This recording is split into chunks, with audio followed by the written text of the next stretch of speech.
Let's go. It's the retro philosophy show. Let's go. Tell them already where I go, tell them I tell them Good again. evening, good morning, good night, good day. It's your boy Retro. Thank you for pressing play.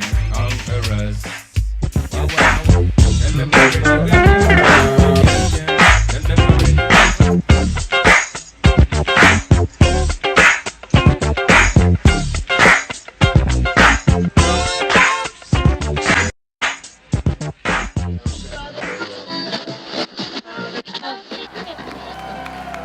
Come on, somebody lift up a shout to the Lord.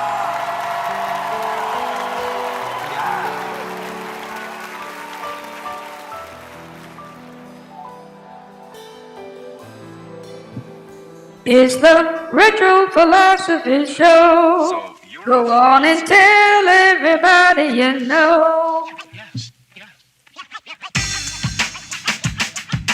I think very deeply.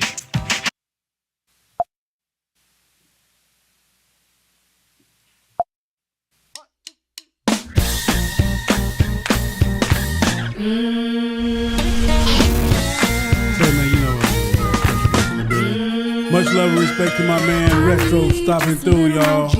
Y'all know what to do. Big Cell, you still keeping it 100. We're not on the mic them now. Shine not start on the mic them. We are not crank on the mic them now.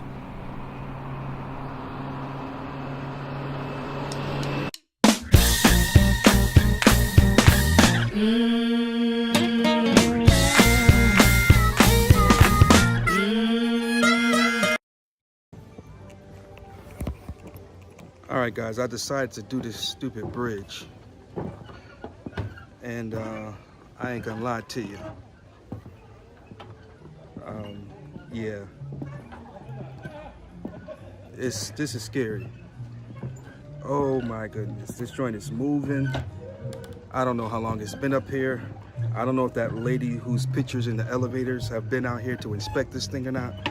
I don't even think she's been on any of the elevators that her picture is in, but hopefully somebody's been out here to inspect this bridge. That's all I'm saying, you know. Whew. Yo, I'm waiting for everybody to get off the bridge so I can go by. Because once I start... Say it again? No, can't we go exit once we go across that way? Okay, yeah, let's do that. I ain't doing it twice. Oh my goodness, guys. Oh my, yo. Oh my goodness, yo. Okay, all right, okay, all right, okay, all right. Oh, I am not, oh my goodness. Whoo, yo. Come on, guys.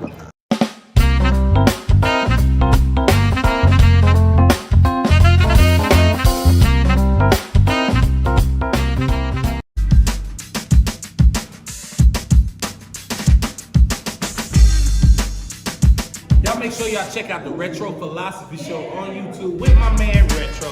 Like, subscribe, comment, share, copy the link, put it on Instagram in your bio, put it on your Facebook page. Send it to your mama, text it to somebody. But y'all make sure y'all follow this page, Retro Philosophy.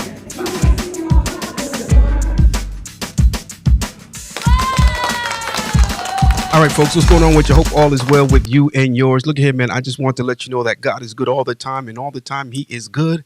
And when I think of the goodness of Jesus and all that jumping for me, my soul cries, hallelujah. You already know I'm a little church boy at heart. It's all good, man. God's been good to me. That's why I give him the praise the way that I do. But tonight we're going to be talking about the GA4 corners, the recap, how it went down, what it was all about, who got next, should you do it, should you not do it, the difficulty level of it, the beauty of it. So we're going to be talking all things GA4 on tonight. So we've got a special guest with us in the building on today. So ladies and gentlemen, make some noise. We're getting ready to introduce you here in just a second. My man hit me up. He says, yo, man, I'm gonna register for that joint, man. I'm gonna make it do what it do, man. And I said, all right, cool, man. Shot him the details and everything. And you know, he did what he had to do. And Kickstands Up was Friday passed at 4:30 in the morning. He had to come from Charlotte up to Statesville, so he was up even earlier than that. But we'll let him tell you all about it, ladies and gentlemen. So without any further ado, let's welcome to the Retro Philosophy Show for the very first time, the one and only Mr.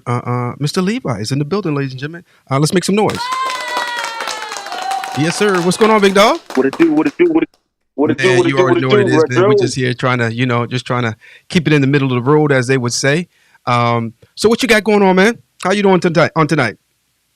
I can't complain, man. Just getting home, man. Just getting home from a long day. Okay, Grinding. okay. So tell me a little bit about that shirt you got on there. I see a little information up there and a telephone number. Go ahead and talk about that real quick. All right. Anybody want to know what this shirt? It's my company, black owned, Bonded for Life LLC.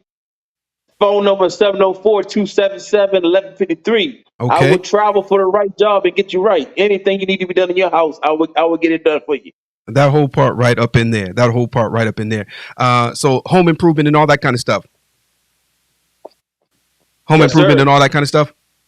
Yes, sir. Flooring, kitchen, baths, electrical, whatever. Yes, sir. I clean your toilet's money, right?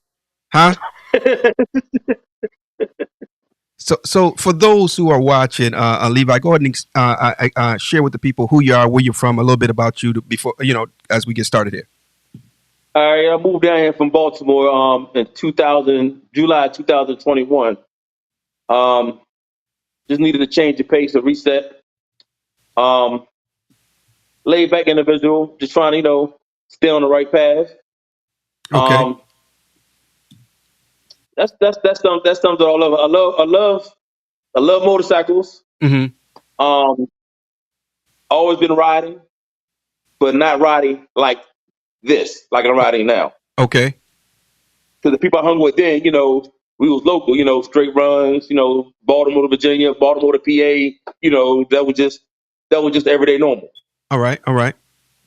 So I remember when I first came here, you remember the post? I was like, because I rode my bike down here to North Carolina from Baltimore, and I was like, dang, nobody don't ride. So when I ran across you that day when I met you, your brother's ride now. So I was like, all right. You know what I'm saying? So look, but then, and I started hearing the word ground pounder. I was like, I used to laugh at it for real. I'm like, what makes them different from me? You know what I'm saying? I ride to the gas station, or to the mall, or to the, to a party somewhere, a couple hour ride or 3 hour ride or whatever. Uh-huh. But it's been an experience, man, since I, been in Charlotte, man. It's I learned that biking is more than just a physical ride. Okay. Your mental got to be there. Yeah, definitely. Yeah, I agree with you 100%. Your mental, I'm learning that little by little, and I'm also learning that the most important I'm learning, you got to be careful who you ride with. Mm-hmm. And I mean, I'm not saying that in a negative way. Right. Because some people, you got to, everybody's skill level is a little different from next man. Right. And if you're not always there, you want to ride somebody that's going to be, you want to ride somebody that's going to be patient with you, too, willing to, or willing to coach you along the way, and not rush the moment. So you still want to pull the person, but you got to be careful who you ride. You want to ride with a good crew at any given time. Okay. And, I'm just, just from experience. Yeah, absolutely. I have rode with crews where they say every man for themselves. No, every man not for themselves. Mm-hmm. Mm-hmm. So that's my experience, but it's a learning experience. I've been riding for a long time, but not riding on this level. Okay. That's what's up. Tell us real quick what you ride and why you ride what you ride. I have owned a couple. I have owned quite a few bikes with sports bikes. One of my favorites I fell in love with was the M109 at first. I was an M109 rider. Okay. Then I wound up doing a street glide, but I wound up doing a big wheel. So, Of course, I was just bar hopping. Yeah. Then I went back to the M109. Then I said, I'm going to get a Harley. And I was going back and forth between the Harley and the street glide. I rode both. And something about the street glide I liked. I liked it. And then for me, I'm just speaking, and nobody don't beat me down for this. I believe most people just bought road glides because it was a fad. You know what I'm saying? So, but for me, I get just many miles in on this street glide than the road glide. I'm very comfortable on it, so I like it. And this, if I buy another one, it'll be enough street glide. Okay. And I bought this one brand new in 21. Well, shoot, ain't nothing wrong with that, So man. Ain't nothing wrong with that at all. yeah, Let me ask you this: have you rode a road glide? yes, Okay. All right. yeah, So, quite a few times. I just like street glide. I don't and, know and why. ain't nothing wrong with that. Ain't nothing wrong with that. To each his own. You know what I mean? What matters is that you're riding. You know what I mean? I think we have a lot of people on the. Well, I'll just leave it like that. We have. First of all, let me say good evening, good night to everybody who's tuning in. Jay Cutlass is in the building. He says the two infamous riders. God bless you, sir. We got Mr. Two Willing It in the building. Mr. Maxwell, how you doing, brother? Hope all is well with everybody. And again, thank you for pressing play and tuning in. The number is scrolling at the bottom of the screen. If you have any questions, comments, or anything you'd like to say to either myself or Mr. Levi Johnson, who's with us on tonight, 980-222-4492. Now, back to what I was going to say, Levi. If we are not careful, there are a lot of people, and this is just not, restricted to the bikes. And I think this is people in general. They will make fun of people, they will belittle people because they're doing something different. But sometimes you got to dare to be different, and you can't just do things because the crowd is doing it.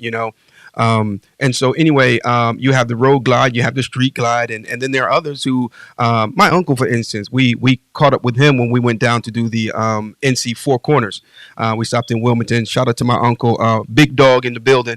But he's the kind of guy, he's old school, and he doesn't want, okay, thank you, Jay. He said the sound is good. I've been having some issues with the sound. He says, Jay Cutlass, come on, man. I'm waiting on my Mr. Detroit introduction. You see, man, I'm looking at your thing. You're usually on Facebook, but now you're on YouTube, and I didn't even catch you in your icon there, man. So I see the vehicle in the background. Now it's all making sense. Ladies and gentlemen, saints and aides, everybody, including Lottie Dottie, make some noise for my man, 58 grand, Mr. Detroit, in the building. My bad, man. I didn't even realize that with you. That's my man right there, man. What's going on, Joe? So, as I was saying, man, my uncle, he's the kind of guy, he's old school, and he's like, look, man, he don't want no fairing. He want to eat a few bugs and he want to feel the wind in his hair and everything. And so, everybody has their taste, man. And that in and of itself is a beautiful thing, man. So I just think that the ride is what's important, man. As long as we're riding, you know what I'm saying? Then you Gucci, as I would say, man. Let's jump into this Georgia Four Corners. Let's talk about that for a minute, man. When you heard about the Georgia Four Corners, what was it that made you say, you know what, I might have to do that? So actually, it wasn't the Georgia Four Corners. It was when you first told me about after you told me about the North Carolina Four Corners. Right. And I was like, oh man, I wanted to tackle that. But I said I wanted to do it with somebody after you had done it. But when you had told me the first time you're going to do Georgia Four Corners, I didn't do it because I'm like, oh, I wanted the joy, put the rain. Then then you switched it up.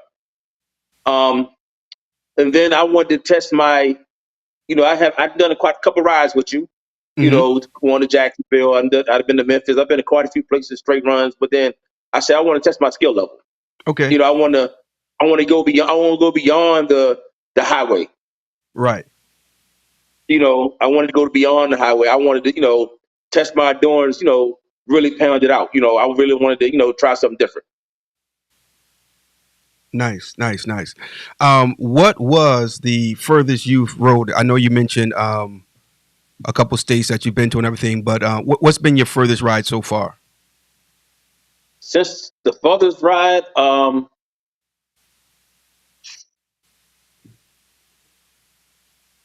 my furthest ride was Memphis. And that's a nice ride there. You got to watch out for them raggedy roads, man. But other than that, though, yeah, they were that's raggedy. a good ride. Yeah, it's a good ride. Ladies and gentlemen, at the bottom of the screen, not only is the telephone number scrolling that you can reach out and touch us on tonight, but also if you're interested in the GA4 Corners run, you can just scan the QR code there, and that will take you straight to the registration page where you can register and get all the other information that you need. You can also go to my bio right here on YouTube, and it has a link for all of the ones that registration is up for. I will share this with you, ladies and gentlemen. We got a call today, and we've got some folks that are interested in the VA Four Corners. So I've already mapped it out, and I'll be sending that out tonight. So stay tuned for that, man, because we'll be doing that here soon. My man, Jay Cutlass, aka Detroit. Yes, from his Facebook, Levi love the mountains. I love some good twisties. You know, the twisties was on point, man. You know, I happen to love a good twisty road as well. Some nice curves. I like to lean into my curves, man. I just do, man. All right, so yes, Levi, we did the NC Four Corners, then we did the GA Four Corners. We put that on the list. We postponed it for a week because of weather. Now that you have completed the GA Four Corners, share with the listening audience what were the highs, what were the lows, what was the easy, and what was the difficult. I don't really. I'm gonna say all of it was. There was really no low because I was pumped because literally once I called you that night and said, "All right, I'm getting myself together," Yeah, I literally didn't go to sleep at all. I did right. not go to sleep. I did not go. I didn't touch the bed. I did not lay down. I did not go to sleep. I took a shower. I stood up, watched TV, and literally then didn't sleep. Not one hour sleep. So I was pumped. So really no lows for me. It was all excitement, but the highs were when we first hit Tennessee and got those turns, twists and turns. Yeah. It was a nice warm up. You know, huh? I said it was a nice warm up. That was the warm up. That was the high. And I was like, and like I said, for everybody different. I was like, okay, Retro, I'm behind you. Slow down a little bit. I'm behind. I'm like, you know what I'm saying? So just keeping it real, because you was in them. And for me, if I can't choose another side, I slow down a little bit. Right. But it was an exciting ride, man. That was the high point. And it was a lot of endurance, man. And people understand, people like a lot of people who are new to the bike world and stuff, they don't realize that it's a lot of endurance involved in riding a motorcycle because you feel it. Mm-hmm. You feel it. So it was the high. The lows is the cold weather. And if you get but we went too cold. The very low moments is rain. Like when I was coming back in that morning, I got poured down on, barely could see. So that was a low point for me. Yeah. So, but other than that, it was an awesome trip. Awesome trip. But can I say, Lookout Mountain? I'm gonna put that in there real quick. Yeah, absolutely. When we got to that point, I looked up top. He's like, "Oh, we got to go up there." So I'm like, I said, I'm thinking it's a gradual. Go up. I just. Hello. Yeah, I'm hearing you. Yep. Okay, it blinked out. But I'm thinking the gradual, like slowly going up, and getting to the top like we did the other mountains. Right. Well, when we bust that first turn to go that steep curve, that steep hill, I was like, man, I can't hit reverse now. I was like, so I hesitated. I'm like, man, I got to follow him, but that was a very high moment because it's very steep and a very sharp turns. Okay. That's what's up. So for those of you who are watching, we as I said earlier, we left out about 4:30 from Statesville, hit 40, took us in through Tennessee and everything, and then down into Georgia. And again, it was cold. We left. It was about 31 degrees. Going through Silva, North Carolina, it dropped down to about 28 degrees, which is cold. And then when you take into consideration the speed, of course, it drops it even more. So at one point we pulled over and stopped at the gas station for a few minutes, got some coffee, something hot, and allowed those toes to warm up a little bit because those were the first things to start to get cold on us. Now, Levi, I'll share this with you, man. I didn't tell you this, but you know, we were talking about doing the ride and everything, and at one point we talked about gear, and so I said, okay, you didn't mention. I know you had your gloves, you had your heated gloves, but you didn't have a heated suit. You know, so I said, okay, so since my man ain't gonna have a heated suit, I'm not even gonna bother wearing mine. You know what I mean? Because I didn't want to be all nice and toasty, knowing you was back there thugging it out with just, you know. So I just put on my insulated suit, similar to what you had, only mine was a one piece. But I was warm because my suit was a freezer suit, so Right. my body never got cold. And that's true. Even though it was cold outside, even without the heated gear, I was still good. So a thermal suit, which is pretty much what I had, you know, and of course some some long underwear and everything like that. It still kept me comfortable enough to enjoy the ride. I don't really like to be over layered and when I'm riding because it makes it uncomfortable for me. You know, I'd rather be borderline dealing with the cold, but comfortable in terms of my ability to maneuver and so on and so forth, than to overdo it. So shout out to C1s. He's watching with us on tonight. What's going on, Corey? How you doing, man? He says, hey, fellas. But by the time we got into Clayton, you know, we stopped at Waffle House, got some breakfast, and it began to warm up a little bit. You know, we left Clayton on our way to Lookout Mountain. And as we're coming down through those mountains, he was talking about it was nice, man. We was down by the water, and we just some nice curves. Had several 18-wheelers and big trucks up there too, man. How was that? You know, dealing with the 18-wheelers on the ride. How was that for you? That don't bother me. You know what I'm saying? That didn't bother me at all. What bothered me the most was being so close to the mountain. And being the 18 wheeler involved in some spots where it was no guardrails, so it's like, you know, like a drop off. So 18 wheelers didn't bother me. You know, none of them really bothered me, but you know, at times I'm like, dang, ain't no guardrail on this side. You know, one slip up, it's over. But you know, being that close to the mountain, you know, it was an experience, and it was how I want to put it. It was a heart. It was. My heart was racing. You know, it was a adrenaline rush. Yeah. That's what's up. Detroit wants to know if you've done the Tail of the Dragon or been up to Brown Mountain here in North Carolina. Have you rode it? No, either not of those yet. Tail of the Dragon, in my opinion, a lot of people say it's overrated, and I can understand why they would say that. But at the same time, you know, if you are a rider, you know, it's one of those things, in my opinion, where you know you got to do it, man. You know, at least to say you did it, to experience it. You know, it can be a challenging ride. There are some people who are on that ride, man. Levi, you wouldn't believe it, man. You would think they were on a racetrack the way they ride. You know, but it's worth riding. Yeah, it's worth riding.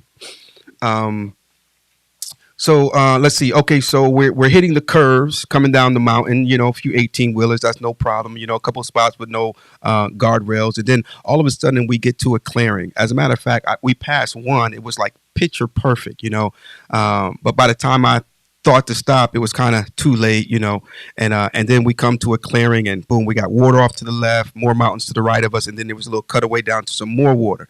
And so we stopped, took a little photo op. Let me see if I got a picture to throw up here real quick. Is this it here? Let me see. No, that's not it. That was the side of the road. Where's she at? No, that's Pilot Mountain. I mean, where's she at? I could have swore I grabbed it. No, I didn't. We'll talk about her in a little bit, folks. Yeah, there go my baby. Let me stop. Yeah, there she go. Let me see if this is it. There we go.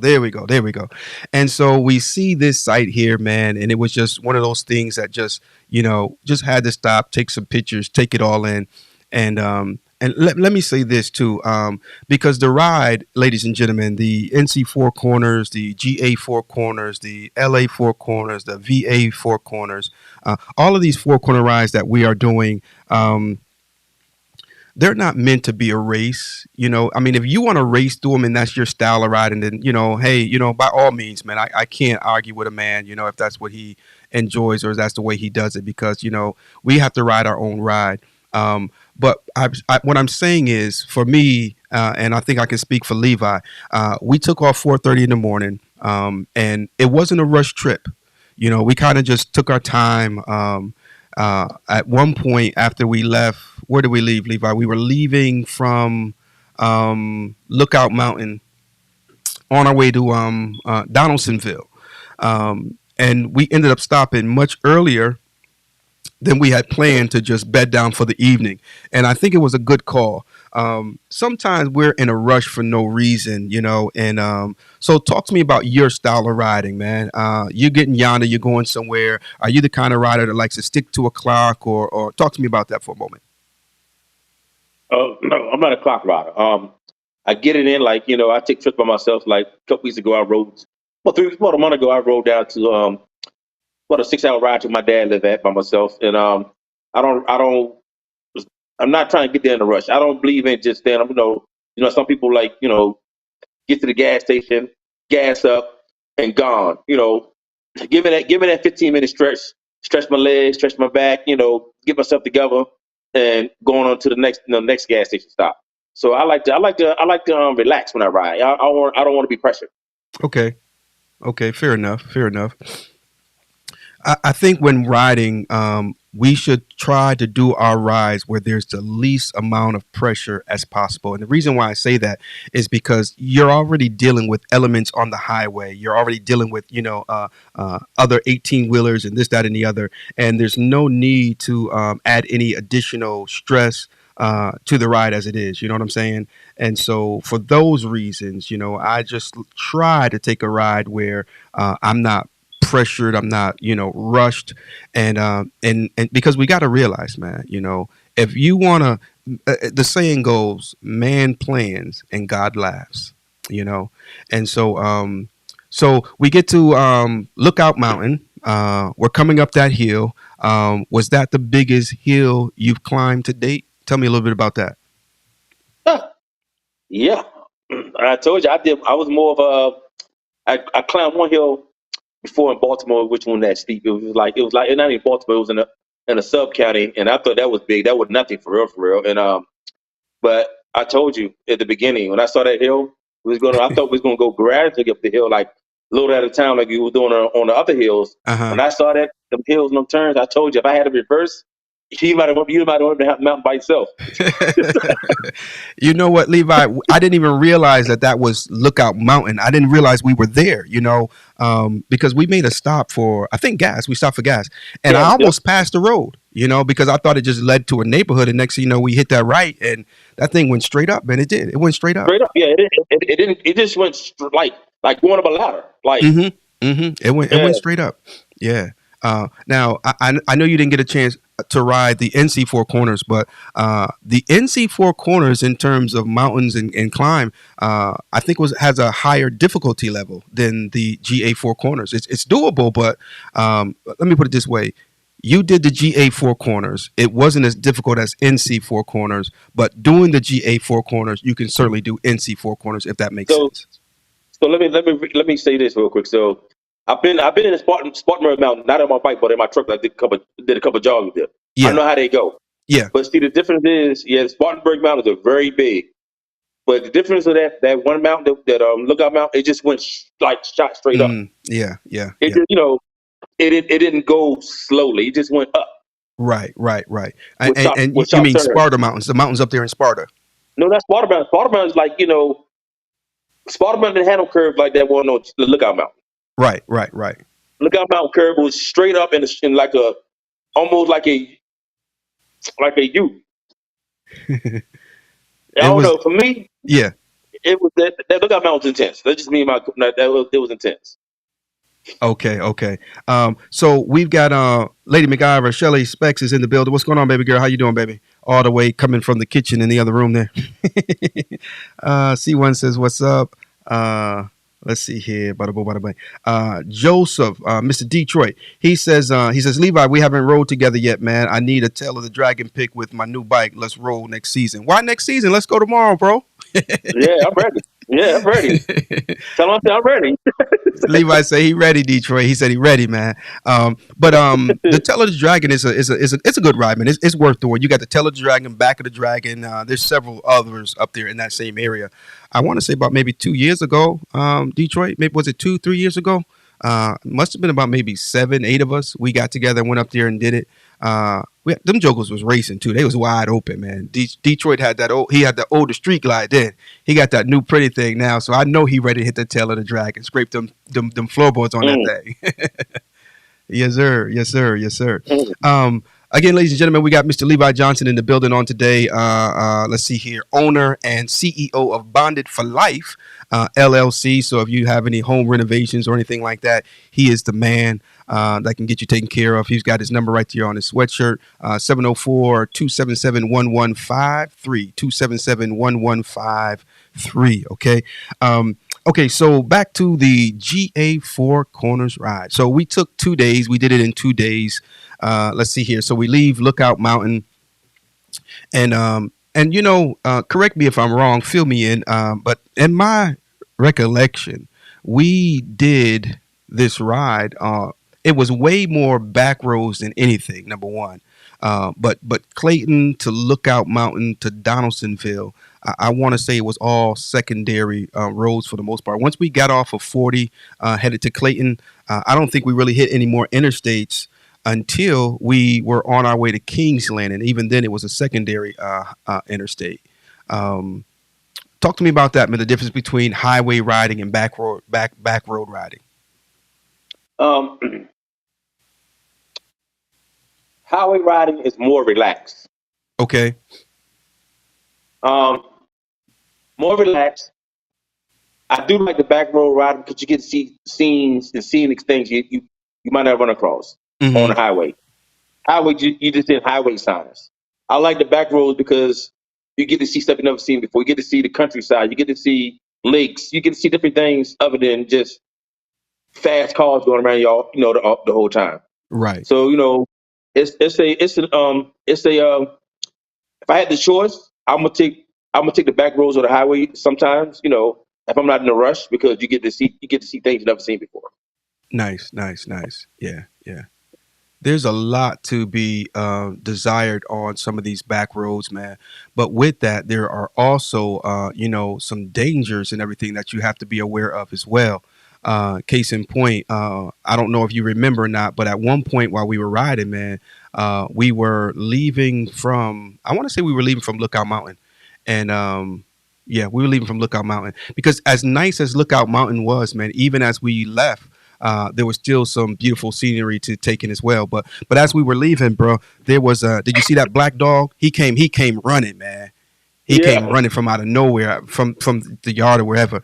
And I kind of revved up the engine on him a little bit, and I guess the pipes kind of put him in his place or whatever. He kind of backed off. But if you're not paying attention, one of two things can happen. That dog or that animal can continue and you collide, or when you notice him, it may startle you, causing you to overcorrect or something like that. And so there are a lot of things to be careful of when you're out there on these back roads. And then if something happens, you're in the middle of nowhere. You know what I mean? That's definitely true. That's definitely true. Yeah, definitely true. Hey, I must confess something real quick. So when we left Lookout Mountain, I was like, I said, who the hell go down the same way we came up? And God answered my prayer. We went no direction. You say that again? You said what now? I said, I got a confession to make. I said, when we heading to Donaldsonville, was it Donaldsonville? Yeah. I said, who we going out another direction? I didn't want to. I said, I don't feel like going back down the mountain. Oh, okay, yeah. So God answered my prayers. We went another direction. Oh man. Let's see here. We got a couple questions here.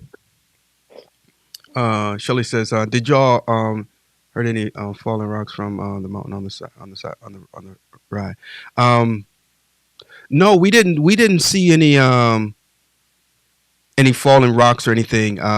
I know sometimes going up through like Asheville and stuff like that, through Tennessee way, you see some of that. But for whatever reason, we didn't see any rocks or anything like that. Now, what we did see, we seen several trees that had obviously fallen, but they had been cut so that they were cleared from the road. But they were still a few of them that was really close to the side of the road, and so. But other than that, no, we didn't see any falling rocks. Let's see here. He says, I'm working tomorrow and the weekend, another cross country trip, 2024. I got to get ready. So 2024, where you headed to, boss man? 2024, I mean, where you headed to, man, in 2024? All right, so let's see here. So we get to Donaldsonville. Wasn't much to see in Donaldsonville. You did the research. Tell us a little bit about what you discovered about Donaldsonville. Well, before I got there, I had to Google. It was only 2,800 people, the whole population. How many? 2,800. Yes, sir. Yes, sir. Yes, sir. So they saw us coming before we even got there. Yeah, man. And so we stopped there in Donaldsonville, and we stopped at Three Squares. Now let me see if I can find the photograph here because I just pulled it up when I wasn't looking for it. Yeah, that's my future, baby. That's my future. I'm going Come back on now, she watching now. She watching. She gonna hear you, man. She gonna come for you. Ladies and gentlemen, saints and ain'ts, everybody, including Lottie Dottie, let me introduce to you for the very first time on the Retro Philosophy Show, the one and only Princess is in the building. This young lady here was really sweet, man. She accommodated us while we were there at Three Square Diner, I think it was Three Square. And so I asked her, I said, what is Donaldsonville known for? And she stopped for a moment, and then she began to explain to me it's known for cotton and peanuts. Yeah, cotton and peanuts. I said, oh, okay. Didn't know that. Let me see something here. Okay, so cotton and peanuts. Now, I will say this, Levi. We were riding, and I'm seeing all this white stuff on the side of the road here and there, and then after she told me what it was known for, we did see several cotton fields. I started to stop and do a photo op, in front of the cotton field, but then I heard my ancestors saying, "Don't stop." Yes, sir. Yes, sir. My ancestors called out, man. They said, "Don't stop, keep moving." Oh boy! So all the white stuff that was on the side of the road was actually residue from the cotton fields that had just obviously been taken by the wind. Let's see here. C1 says, my only fear would be lack of gas stations and wildlife on the back roads. Other than that, cool. Yeah, there is a little bit of that to be concerned with. I think we were in Donaldsonville, or we might have been leaving Donaldsonville, and of course there were no major cities or anything. And we pulled into one place, and we kind of looked at each other. It was like, I mean, it looked like if you'd have put that gas in your motorcycle would have probably stopped 7 miles down the road. So yeah, C1s, that is definitely a concern when riding through riding back roads and cutting through small towns. Jay Cutlass, go ahead, say it again. I said, no, I learned something though. I ordered one yesterday, the little small 1 gallon gas thing. Okay, yeah. Remember we had to go backwards because I got down to 16 miles of E. I couldn't go forward, but we had to go backwards, remember? Yeah. I think you was down to like 16, 19 miles or something like that. The gas station was like 17 miles. Yeah. And then there was one behind us that we had passed that was only, 3-4 miles back. And so instead of going forward, we just backtracked because it was less of a, road to travel, if you will. But yeah, that wouldn't hurt to have. Now, did you order the kind that fits into the saddlebag or? Yeah, the one that fits the saddlebag, little slim one. Okay, yeah. Yep. I know when we went cross country, we ran out of gas. My wife and we ran out of gas. And so but I did have a little gallon. I think it was like a gallon or 1.2 gallons. Had it tied to the trailer back there, and I had nicknamed it the just in case can, and the just in case can came in handy. So when you ride the I-10 to the end, Mr. Detroit, make sure you gas up, especially once you leave out of Houston.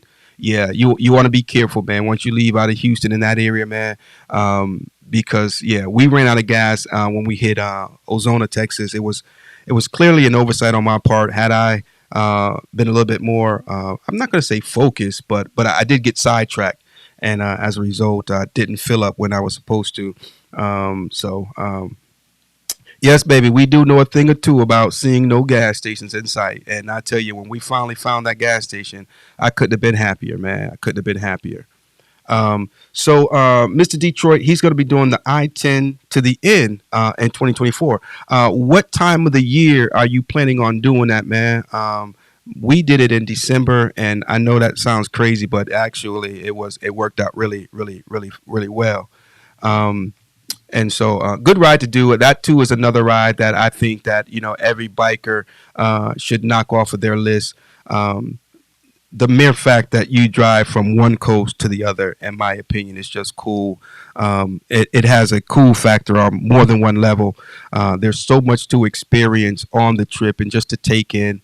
And one of the highlights for me was reaching California. I went out there to connect with some ministry brothers, and so they met us and they took us all the way down to Malibu, stopping at the pier, of course, and then we went on up into Malibu. But my point is, we connect with them, and man, it was nice, man. The lane splitting was the highlight for me, man. The lane splitting was the highlight for me. I need to find out what we got to do to bring it to North Carolina to make it legal here in North Carolina. That's what I want to find out. So Levi, what's next for you, man? In terms of riding, you. I think I asked you. I said. I forget exactly how I worded it, but the point is that second day we got up. We must have left the hotel about maybe 8 o'clock, something like that, or was it earlier than that? Well, about 8 o'clock we got on the bikes. About 8 o'clock, and shoot, man, and we was in that saddle for the whole day, right up into the flat. Yeah. Yeah. But you got some major seat time on this ride on this GA4 corners. Yeah, talk to me about that. Saturday that was my first. Saturday I got 13 hours and 57 minutes. Saturday, and that was my longest episode in any style. Yeah.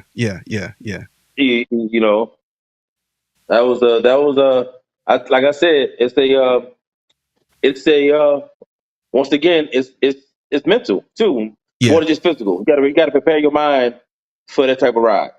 So talk to me about I agree with you 200% that it is it is a mental thing. Is it a different mental versus dealing with the extreme heat and the extreme cold? In your opinion? It is. I'm gonna take the cold over the heat though. Okay. For one, I was always the cold air keeps you. For me, it keeps me alert. It keeps me woke. Okay. For me, the cold air helps your bike breathe. Everything. Nothing. Nothing's getting hot. Your bike not getting hot. Mm-hmm. Your legs not getting hot from the heat of the motor. It's a good ride, but it's still a mental because you gotta prepare your mind because it's not for me. I'm speaking on my thing. It's not an easy task to run 13 hours, 14 hours on a motorcycle. I know people have done it beyond that or whatever, but for me it was a mental thing. So I conquered that, and I'm ready for the next run. I do want to do I-10 today myself next year. I don't know when, but that's my next ride. Next big ride I want to do. Okay, good deal. So it was a mental thing. So with that said and done, first of all, let me say what's up to Mr. Eddie Bird in the building, Leads and Bags. You already know what it is. If you need those match parts, he's the man to holla at, all right? Leads and Bags, LED and Bags. Now, he says, I salute you two brothers doing that ride this time of the year. I'm looking forward to doing it after the NC4 corners. Let's make some noise for Mr. Eddie Bird. Very distinguished gentleman right there. A man of integrity, a man of his word, and his customer service is through the roof. Okay, so make sure you guys go and check him out. Now, to speak to his comment, we really got good weather. I know when we started, it was cold. We was in the low 30s, and at a couple points, we dropped down into the 20s, the high 20s, like 28 degrees. But that was Friday. Come Saturday, man. I mean, we was Gucci Saturday. Yeah, it was good weather, man. We had some pretty good weather. C1 said, "How did y'all miss that storm?" Well, we got back Saturday night. By the time we got back Saturday night, we got in. We didn't run into any problems until we hit Orangeburg, South Carolina, where I had a blowout. Well, it wasn't a blowout. I had a flat tire, and I got out there and checked it out, Levi, man. And there's a slash in the tire, man, close to the sidewall. So when we were rolling the tire, it would have been easy not to see it because of where it was positioned, and it's just a slit. So apparently, I ran over something sharp. I don't think that was done by a pothole or anything like that. I think it definitely must have been something in the road. But we were Gucci, man. And if I wouldn't have had that flat tire, we would have made it home without getting wet, you know. Yeah, we got home. We got home like 1-something. Yeah, we'd have got home about 1-something without getting wet, man. And so that was a bummer because we were so close to home, and we was getting it, man. You know, it was a very gelled ride, and what I mean by that is there was no going of separate ways. You know, we was in sync. You know, every time I looked in that mirror, you were right there, bro. You rode good, man. You rode good. Appreciate it. Yeah. Let's make some noise for Levi. Let's see here. So we missed the storm just by the grace of God. I guess I would say there, Mr. C1's. Oh yeah, that part right there. See, my wife, she's on point, man. She says C1's, the Lord was on their side along with much prayers. But I did get soaked though coming in when I got to Charlotte though. Oh man, it opened up. It did. It opened up, man. It opened up. Y'all should have seen us, man. Suit on, huh? But I didn't have my rain jacket on. Oh, you didn't? Remember when I left out, I just had my regular bike jacket on. Right. And I had my gear on though, so I didn't get wet down low, but my upper body got soaked. So you was in the zone. You wasn't trying to stop to throw it on. And I wouldn't stop him. No, you was just trying to get on home. So, ladies and gentlemen, let me share a little bit with you, man. Here, let me look at a couple of these comments here first of all. C1 says, yes, indeed, Shelley McIver. Colder weather for me as well. The heat is too much. And with me, bike getting hot as well. That part right there, you know, I think we are all in agreement on that. There are some people who I'm sure prefer the summertime to ride. And I like riding in the summer. Don't get it twisted. But I always say I get as much, if not more miles in the winter than I do in the summer for that very same reason right there. The bike runs much better and it's easier for me to warm up than it is to cool off. We got plug-in gear. We got thermal gear. We got a lot of things to help us stay warm, but we don't have much to keep us cool on a motorcycle. No, you don't. Here. Go ahead, man. No, I said, yeah, I agree with you. You know, everybody's saying that cold is better. You know, your body don't get, you know, like exhausted as fast. You know, you get right. I get tired faster. Yeah, that part right there. Detroit, I think that's a good time to do it. He says he's looking at September for the I-10 to the end. I think you'll enjoy going that time, man. You know, I think it will be bearable during that time and not, you know, yeah. So I think that's a good time of year to do it, man.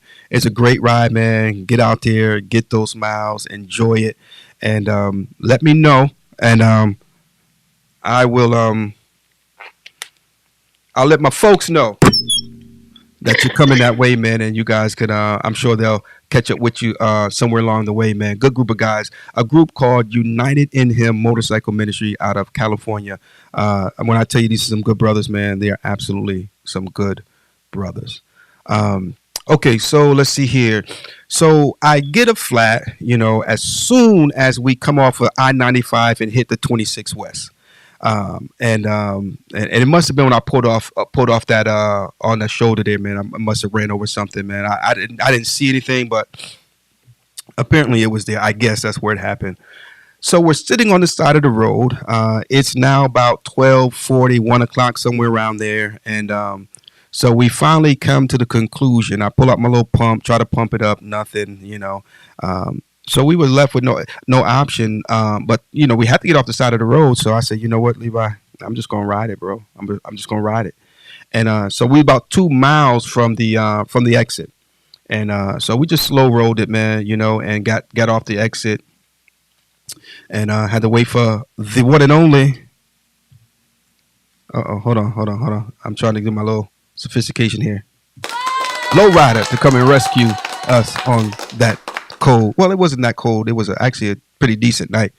And so here we are in the parking lot of the gas station, you know, and with a few stray cats. They was saying who these folk is. Man, I about fell asleep there, man. I was all comfortable, man, waiting for Lowrider to get there. 2.5 hours he traveled to come pick me up, man. I appreciate Lowrider, man. Good brother, man. Thank you for that, Lowrider. So let's see. Anything else, Mr. Levi, that you want to talk about as far as the GA4 corners? Okay, and I learned that too. So I learned that expect the unexpected, like that happened. The back Mm-hmm. top. Mm-hmm. You leave home. Just like you don't expect your tire to go flat. You expect to get back home without any Right. incidents. So expect the unexpected, and like when we got there, you had said, "Hey, bro, man, since Lil Ryder coming, man, you can go and leave." Mm-hmm. I said, "Nah, we started together. We're gonna finish together."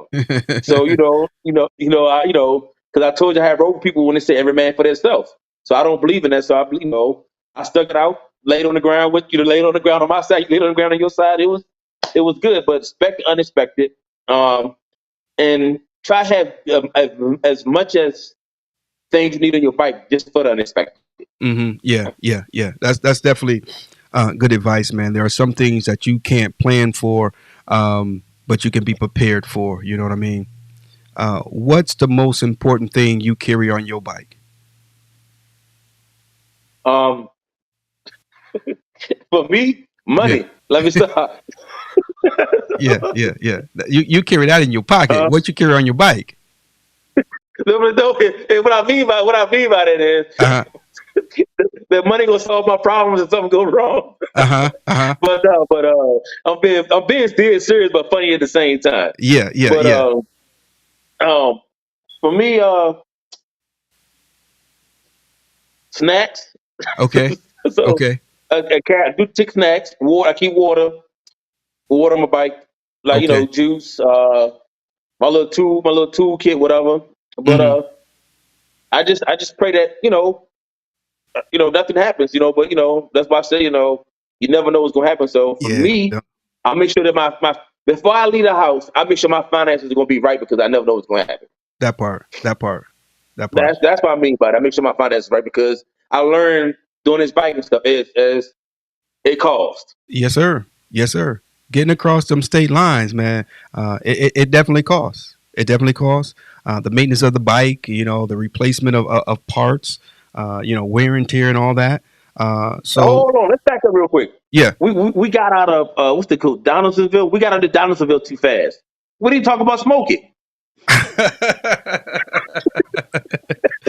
Oh man, go ahead and talk about Smokey. Don't talk about him too bad though, because he might be No, watching. I ain't talking about too We don't bad. want to offend nobody. But talk a bit about Smokey. Talk a bit about Smokey. Remember that this town is 2,100 people. Yeah, Smokey owned a gas station, car lot. He owned a travel, a van company. He was the man in town, and he yeah, had all the women. That's all he talked about. How many women he got? He was yeah. he was a character. He was a character. He was a character. But again, that's the beauty of getting out, and because if you're on the interstate, right, you're not gonna meet these people. You pull off normally at one of the larger gas stations. Pilot. Loves.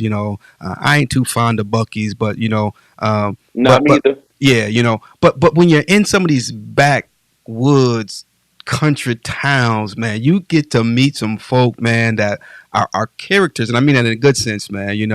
And so again, man, as we say, collecting miles and smiles.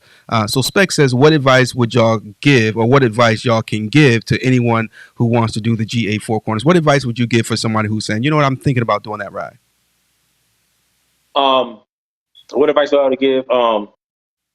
Honestly, if you're inexperienced, get some practice. Mm-hmm. I'm gonna say that. Um, that's one. The best advice is take your time, like Retro would say. Brother Retro would say. Uh, how you would say it, Retro? Safety. How you said? Safety first, and first safety. The first safety. So take your time. That's most important, man. It's not I don't think riding for me. I'm speaking on me for advice. I think the riding a bike should be more about enjoyment. Enjoy your ride. You got to enjoy your ride. So take your time when you do it and enjoy the experience. We've got too many people who are ruining it for people who are budding in their love for motorcycling. What I mean by that is you got a new rider, a fairly new rider. They may not be as experienced, this, that, or the other. And then you have another rider who's got a little bit of miles under his or her belt, and they begin to laugh at, talk about, or belittle this individual's few little miles and little bit of experience, and sometimes, man, they're ruining it, man. Look, man, if you so great at what you do, then you ought to be empowering, encouraging, uplifting, edifying someone else. You ought to be able to help somebody get to the level where you are and whatever it is that you do, if you're a real G at it, And so, yeah, safety first, safety. And then after that, man, enjoy the ride. Enjoy the ride. How much did you enjoy the ride on this GA4 Corners? Say it again. I said, how much did you enjoy the ride? Truthfully, man, I'm still pumped about it. I best ride I ever took. Best ride I ever took, man. It was well worth the ride. It was an experience, man. It was good fellowship, good brotherhood. Then the best thing I enjoyed about it too, though, and nobody took this the wrong way. I enjoyed it because it wasn't that many bikes. Mm-hmm. It wasn't that many bikes, so it was just two of us. It was less stress and less headache, for me. And it was no pressure. It was no other pressure nowhere. Mm-hmm, mm-hmm, mm-hmm. And sometimes those rides are necessary. I know for me, I can get on that motorcycle, and and I'm like in another world. Not that I'm absent from reality, but it puts me in a space where I can kind of just separate everything. Just kind of leave it where I left it. Get on my bike, ride. I told my wife today, I said, I plead more blood on that bike than a little bit, because when I'm riding, I'm sitting there, I'm praying, and I'm even in warfare. You know what I'm saying? For real, because like I said, I'm praying for people, I'm praying for situations and circumstances, and I ain't trying to be deep and spiritual or nothing like that, but it is what it is. A lot of times when I'm on my bike and I'm riding, and I'm in that zone, God is showing me things, He's revealing things to me, and I will get into a zone, like real talk. So you said that this was it was mental for you. You said that it was the longest that you've been in the saddle on one of those days. I think that's Saturday. But you also said, Levi, that you were excited about this ride. You said that it was a mental thing that you had to get over. How is it? Let me put it this way: while you were riding, did you get tired? And how did you deal with the tiredness? How did you combat it? How did you approach it? Only reason I got tired the first night, when we stopped and when we stopped at Walmart. I got tired then because we were still like 8-9 hours in. Mm-hmm. 9.5 hours, like 9 hours 45 minutes in to riding. But the only reason I got tired then because of the fact that I didn't go to sleep the night before. Right. So one thing you gonna learn about me is if I get too tired and get too fatigued, mm-hmm. I slow down. I ride a little different. Mm-hmm. Mm-hmm. When I get a little fatigued, I might fall back a couple of times, because I'm trying to adjust, get myself together or whatever. Right. But so that Friday, going into the ninth hour, yes, I got tired. So when we started Walmart, I was like, when you said we was going to call it a night, I was job glad because I didn't been to sleep since yesterday morning. So I wasn't arguing with you. So I was happy. Yeah. But Saturday, I was wired. I didn't get tired. I was good. Yeah. I was good. I was pumped about getting back to the house. Getting in the bed, chilling. So I was good. So I didn't get tired Saturday. But and truthfully, I doubted myself. Though I'm like, dang, I got 13 hours to pump out. Over 13 hours to pump out. But I'm thinking, I gotta push it because my man Retro, he'll pound. He'll pound. I can't hold him back. So, but I surprised myself. It didn't faze me. Yeah, that's what's up. I'll get out there and I'll ride a few miles. But regardless of what I do, and you kind of spoke to this earlier about the importance of who you ride with, and when I ride, I spend a lot of times in my rear view whenever I know someone's riding with me. Because it's not about my skill set or my skill level, it's about theirs. And I don't ever want to push somebody to a limit that they can't handle. And, it's because that's not what it's all about, Now I do understand. There were a few times we were riding, and I said, "Let me get on it. Let me see what he gonna do." But I'm not trying to overdo it for anybody. And like I said, man, you handled the ride really well.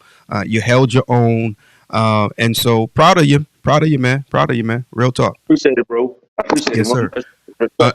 C1 says, I find myself smiling sometimes when I'm riding, just enjoying the ride for show. Yeah, that's what it's all about, man.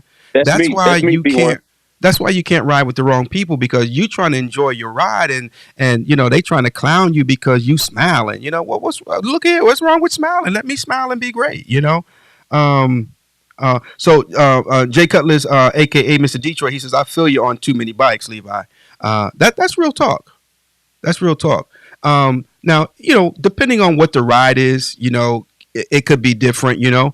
There's nothing like seeing a group of bikes going down the road. Now, let me say this: the reason why some people, and I'm not saying this is your situation, Detroit, but I will say that again, it goes back to what you said, Levi, the importance of riding with the right people. Because let's say they got 10, 15, 25 bikes, right? But they are not riding in formation. They're not, they're not doing things in a way that it can be enjoyable. You can get a bad taste for a large number of motorcycles. Therefore, you're only wanting to ride with just 2 or 3 because you guys can keep it tight. Well, you can, just for the record. You can have multiple bikes, and I'm talking about a lot of bikes, go down the road in formation, tight together, and just you moving as a unit, and that for me is definitely a beautiful thing to see and experience. Case in point, back in October, we went down to Texas for the RTE, the Ride to E, hosted every year by K Solo and Reef. There were hundreds of bikes. I mean, hundreds of bikes. And when I tell you they moved them things down the road, man, it was a beautiful thing to see, But I do understand how, people can, enjoy just riding with a few, because there's less to worry about and things of that nature. But there is that, exception to the rule from time to time. You were going to say something, Levi? So let me say something real quick. So let me break it down. So, all right, the highway, I have done 12, 13 bikes, in formation. Yeah. But I don't think I could take 12, 15 bikes and go what we did the weekend. Yeah. That would have been. Yeah, I could agree with that. I'm not going to disagree with you on that. Now, I will say this: if you have a group, a lot of bikes now, you have to deal with all different riding styles, etc. Yeah, that's true. Especially if they're mixed bikes, and I don't mean the style of bikes, but you got this club, this group, these folk, and they're not used to riding together. It could make it, difficult to enjoy. So I'll say this: if you have a group and you're getting ready, or you want to do the GA4 corners or the NC4 corners, or any of these rides for that matter, it's still doable. Let's see. Shout out to Street Soldiers. They had about 7 brothers. Was it 7?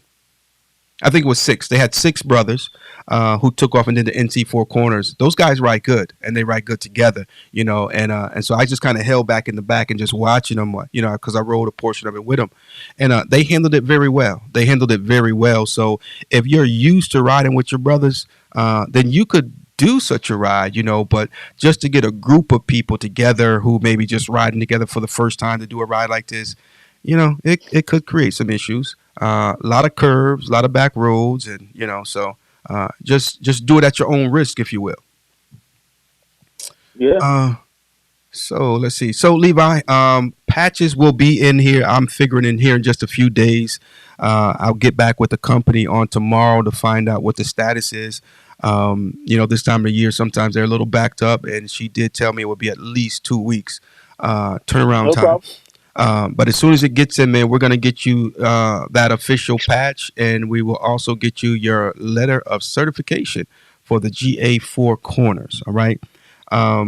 Let's see here. Anything else you'd like to share or mention? I was going to say, man,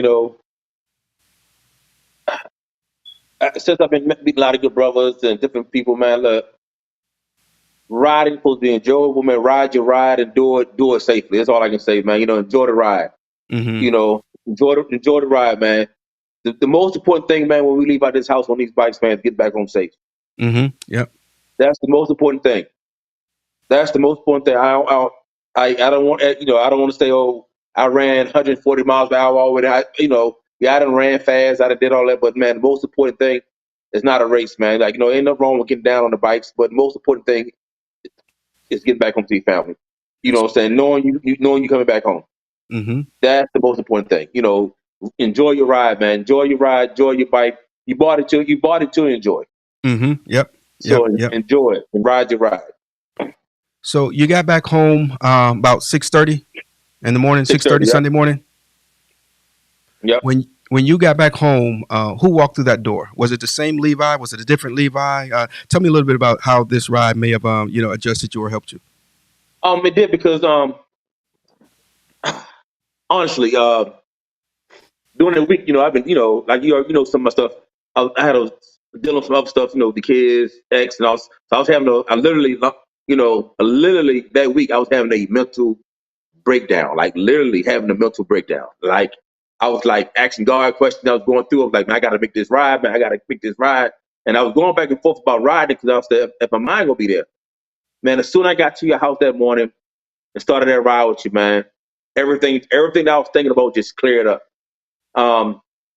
It just cleared up, and I've been pumped ever since. My week started off good. I worked for myself anyway. My week started off good. My mind is clear. That ride gave me a chance to refresh and to reboot. That's it. That's all. It gave me a chance to refresh and reboot. That's good. And that's definitely needed from time to time. And sometimes, just down the street ain't going to do it. Sometimes you need, several hundred miles out there on that road and just out there in the wind. Let's talk about your skill level as a biker. After doing this ride, has it helped your confidence level? Did you learn anything on the ride in terms of maneuvering your motorcycle? How did it add to you that way? It made my skill level go way up. I told you, I didn't roll straight lines to long distance. Mm-hmm. I didn't hit a few curves in North Carolina, Virginia, whatever. But for me to experience the mountainside and hit the curves I was doing, it made my confidence go up 100%. Praise God. That's like it gave me, okay, all right, because I never, until you meet people and do different things, I probably never done any of these rides if I'd have moved to North Carolina and it came across you or one of the other guys or whatever.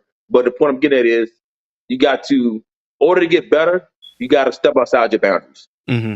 Yeah. You got to step outside your boundaries.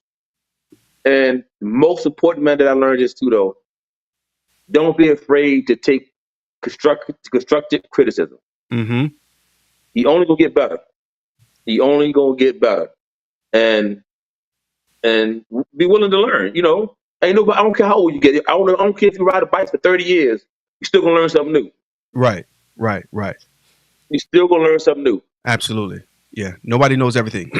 Look at this picture right here, Levi. We get to the top of Lookout Mountain. What's going through your mind when you came up those steps and looked out over that view, man? What came to your mind, man? How did that make you feel? Honestly, when I got to the mountain, I started talking to God. I told God, thank you. You know what I'm saying? I said, thank you for the experience, but just thank you. I just said thank you. Honestly, it just made me feel good. It made me feel good because I felt like I accomplished something. You know what I'm saying? I did something. I'm doing something I've never done before. Mm-hmm. Mm-hmm. Well, we certainly appreciate you registering for the ride. We thank you for trusting us as we led the ride. And we thank you for coming on the show tonight. We thank you for your transparency. We thank you for your story. Thank you for sharing your experience. And one last thing, though. Yeah, absolutely. And then I'm good. I'm going to say this. And I told you before I did this ride, you had a show up and I commented. And I'm going to say this. Don't never let somebody think that because they did 100,000 miles, and you only did local miles to the gas station back and forth. But remember, that gas station ride is just as dangerous as that long distance ride. Oh yeah. It's no different. It's no different. So all of it got danger behind it. But don't let nobody think you feel any less because they roll farther than you. Right. Some people don't want it long distance. Right. Some people it's not for it. Right. That's true. Some people like the bar. Some people like to enjoy their city, their town. Local roads. So whatever your enjoyment is, you enjoy that ride. That part right there. That's it. Yep. All right, man. Ladies and gentlemen, saints Peace and saints, out. everybody, including Lottie Dottie, we was just kicking it with the man himself, Mr. Levi Johnson, in the building. Let's make some noise. Yes, sir. A lot of good advice, a lot of good input, a lot of good insight. And certainly, man, we did, man. We had an enjoyable ride, man. And so if you are thinking about doing the GA4 corners, again, the bada boom, bada bang, yeah, that thing right there. Yeah, okay, that thing. There it is right there. I just touched it. That thing right there, man, is a QR code, man. Go ahead and scan that, and it'll bring you straight to the registration page. You can also go to our YouTube page, and the link is there as well. You can even go to our Facebook page, Kingdom Alignment Motorcycle Ministry, and the link is there as well under the feature tab, along with the NC Four Corners and the Alabama Four Corners, and officially, ladies and gentlemen, the VA Four Corners is now, the registration is complete. I'm going to make the link go live tonight as soon as I get off of this broadcast. So you will be able to register for that one too. Now, we're not going to do the Virginia Four Corners until probably the springtime or something like that, because y'all already know how Virginia be doing up there with its weather, right? Okay, and so, but that's going to be an interesting ride. I was looking at the route, man. I'm putting it together today, and Virginia is not really. It was.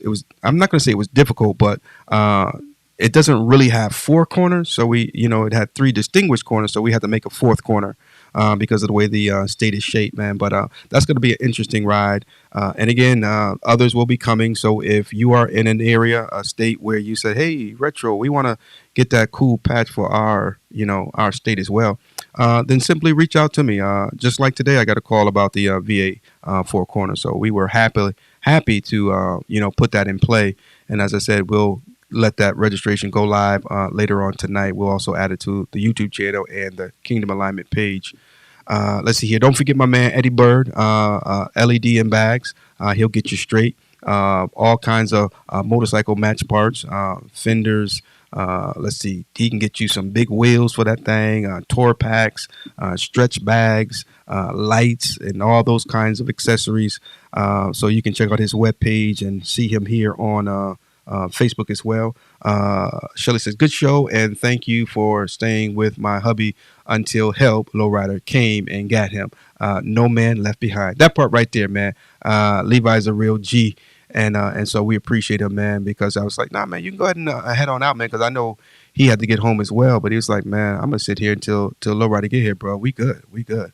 And that's what it's all about, man. Because I often say, if we leave together, we're gonna come back home together.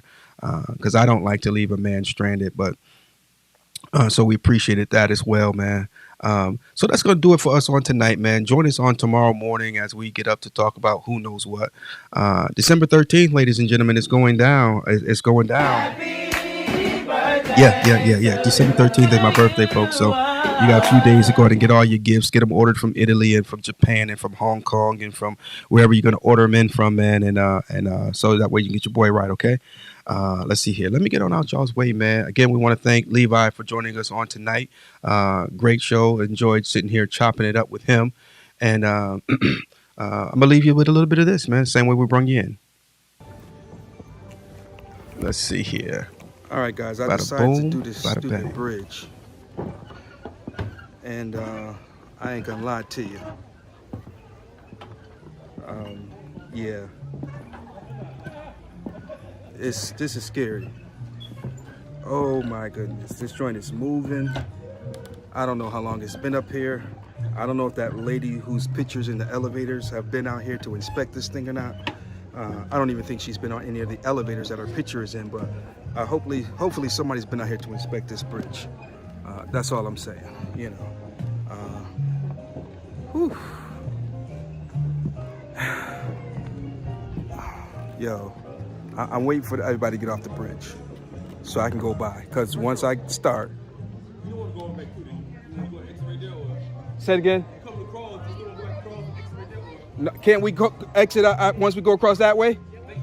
Okay, yeah, let's do that. I ain't doing it twice. Oh my goodness, guys. Oh my god. Yo. Oh my goodness. Yo. Okay. All right. Okay. All right. Okay, all right. Oh, I am not. Oh my goodness. Whoo. Yo. Come on, guys. You'll have to let him squeeze by you. You guys are braver than I am. I'm having a moment here. I won't start jumping then. Please don't, please don't, please don't, please don't. Oh, I'm really having a moment here. Okay. Almost through. Okay. All right. Did I look like a punk? A little bit, maybe. Okay, I did it. All right. Okay. You're on that bike over there now. Woo, yeah. My legs are still shaking, guys. Oh my goodness. All right. For me, it was bad. It was bad. My goodness, they started shaking it. Where were you when I needed you? They were shaking the bridge on me. Oh, okay, okay. How you doing, man? Whew. Man, that's some serious business, guys. Shout out to Retro Philosophy Show. This is your boy Sammy Medal. So follow him. You don't know. Boom. Y'all make sure y'all check out the Retro Philosophy Show on YouTube with my man Retro. Like, subscribe, comment, share. Copy the link, put it on Instagram in your bio. Put it on your Facebook page. Send it to your mama. Text it to somebody. But y'all make sure y'all follow this page, Retro Philosophy. Stop playing. You said you was a street nigga. I didn't know you had time for church. Yes, I'm a street nigga. So it doesn't matter. Okay, was your church outside on the streets, or where was this church at? No, my church was in the hood. Right. Don't think just because people grew up in the streets, they didn't go to church. When we came up, every street family went to church because they needed God more than anything. Right. So don't think that, I don't know, you might not know because you wasn't born in the streets. No, I don't think that I was at people home. in the streets. Yeah, that's right. Watch out for the people who can pinpoint everything that's wrong about you. But when it comes to correcting themselves, the pen don't work. Listen to me. Talk that talk, George. Real recognize real, and the fake don't fly together. You gotta stay prayed up because it's too real out here. Watch the people in your circle. Never eat with the people you done starve with, and never ride with the people you done walk with. Stay true and stick to your crew.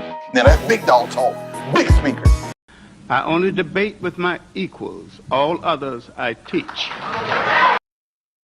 Kingdom alignment on assignment for the king. Hope you're ready for the show. Thanks for tuning in. Let's go for a ride. Got my specs on my side. She's my forever bride that keeps hope alive. I'ma rev it up, so hold on tight. We bout to level up. Catch us on the turnpike.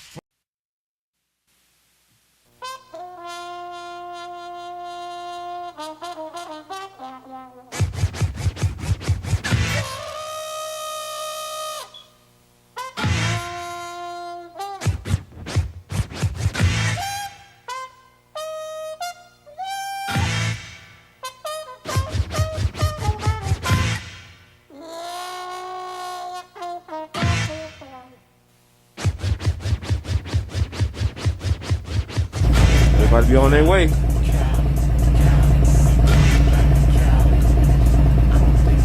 It's in Arizona right now.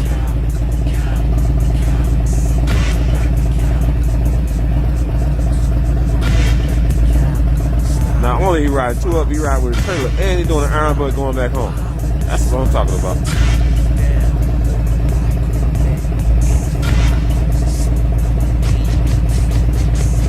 Good.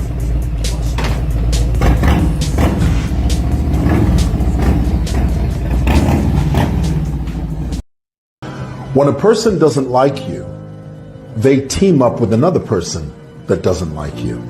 And before you know it, there's a whole slew of people that hate you. But here's the thing, those people, they don't even like each other.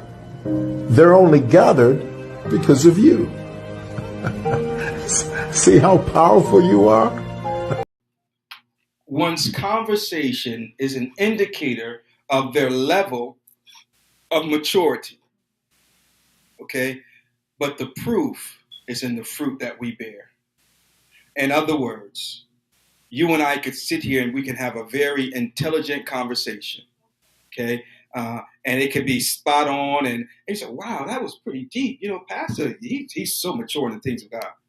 But then I leave here and I talked about. So I think we could throw the text out there, having a form of godliness, but denying the power thereof.